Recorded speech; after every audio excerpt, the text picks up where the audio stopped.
नमस्कार किसान भाई, और डी गार्डन में आप सभी किसान भाई का एक बार फिर से स्वागत है। और आप बने हुए डीवी दामा के साथ।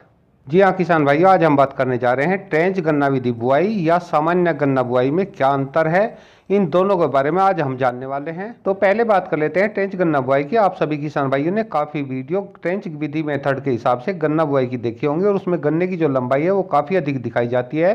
और हम सभी किसान भाई के मन में आता है कि हम भी इसी तरह की बुआई अगर कर लेते हैं तो हमारे गन्ने की लंबाई भी कुछ इसी प्रकार से बढ़ जाएगी।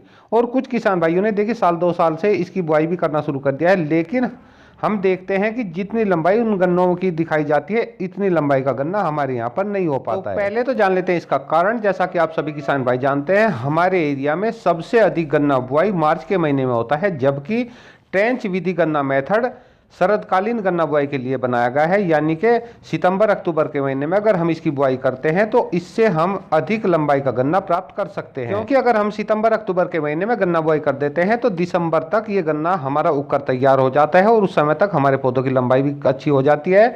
और सर्दियों में थोड़ा ये रुक सा जाता है, और धीरे धीरे करके जब 15 फरवरी से बाद का थोड़ा टेम्परेचर बढ़ने लगता है तो ये पौधे अपनी ग्रोथ बढ़ाना शुरू कर देते हैं। और मार्च का महीना आते आते थोड़ा तापमान और अधिक बढ़ जाता है, जिसके कारण मार्च महीने के अंत तक इन पौधों की लंबाई काफ़ी अधिक बढ़ जाती है। जबकि हम मार्च के महीने में पहले या दूसरे सप्ताह में अपने गन्ने की बुआई यहाँ पर करते हैं, और बुआई करने के बाद लगभग जब हमारे गन्ने पौधे उगते हैं उस समय तक मार्च का अंत या अप्रैल की शुरुआत हो चुकी होती है। तो यही कारण होता है किसान भाई, हमारे मार्च के महीने की बुआई की कल्ले निकलने शुरू होते हैं, और तब तक शरदकालीन गन्ने के पौधे की लंबाई काफ़ी अधिक हो जाती है, जिसके कारण ये गन्ने अधिक लंबे हो जाते हैं। तो ये बात तो किसान भाई आप समझ गए होंगे। अब बात आती है कि इसकी ट्रेंच विधि मेथड की बुआई करनी चाहिए या नहीं। तो जो किसान भाई गन्ना के साथ में अन्य सह फसली लेते हैं उनको तो इसका बुआई करने का फायदा है कि इसकी गूल से गूल की दूरी लगभग 4.5 फीट की रहती है। बीच में खाली अधिक जगह होने के कारण इसमें किसान भाई अन्य सह फसली ले सकते हैं। लेकिन बहुत से किसान भाई गन्ने के साथ में अन्य कोई फसल नहीं उगा पाते, वे केवल गन्ने की फसल उगाते हैं, उनको इसका अधिक लाभ नहीं मिल पाता है। वे सामान्य तरीके की गन्ना बुआई कर सकते हैं।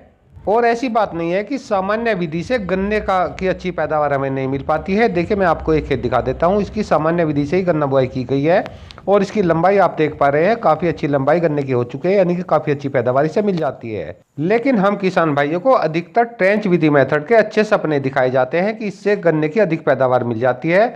उसका कारण भी मैं आप सभी किसान भाइयों को बताना चाहूँगा। ये सिफारिश की जाती है अधिकतर चीनी मिलों की तरफ से, क्योंकि जो हम ट्रेंच विधि मेथड से गन्ना बुआई करते हैं उसके दोनों तरफ खाली जगह काफ़ी हो जाती है, जिसके कारण गन्ने पर धूप पड़ने लगती है, और धूप पड़ने की वजह से गन्ने में थोड़ा मिठास अधिक बढ़ने लगता है। मिठास अधिक बढ़ेगा तो उसमें रिकवरी अधिक आएगी, यानी कि चीनी की मात्रा अधिक हो जाएगी। जबकि सामान्य गन्ना विधि बुआई में गन्ने से गन्ने की दूरी कम होने के कारण उस पर धूप अच्छे से नहीं लग पाती, छाया अधिक रहती है। इस वजह से गन्ने में मिठास की मात्रा थोड़ी कम हो जाती है और पानी की मात्रा अधिक हो जाती है। इसके चलते उससे चीनी की मात्रा कम निकल पाती है, इसलिए चीनी मिलें ट्रेंच विधि मेथड को अधिक महत्व देती है, यानी कि अधिक चीनी उससे निकाली जा सके, इसलिए उसकी सिफारिश की जाती है। तो यहाँ पर इन विधियों में थोड़ा अंतर था। मैंने आप सभी किसान भाई के सामने ये बातें शेयर की।